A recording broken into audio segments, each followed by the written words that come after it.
മന്ത്രിക്കെതിരെ വീണ്ടും കരിങ്കൊടി പ്രതിഷേധം. പട്ടാമ്പി വല്ലപ്പുഴയിലും വിദ്യാഭ്യാസ മന്ത്രി വി ശിവൻകുട്ടിക്ക് നേരെ യൂത്ത് കോൺഗ്രസ് കരിങ്കൊടി കാണിച്ചു.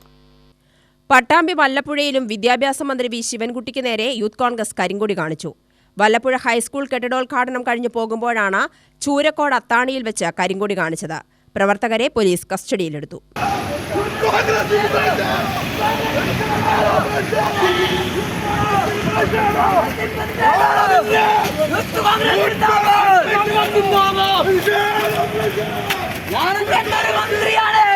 വിദ്യാഭ്യാസ മന്ത്രി രാജിവെച്ച് ബാബുറത്ത്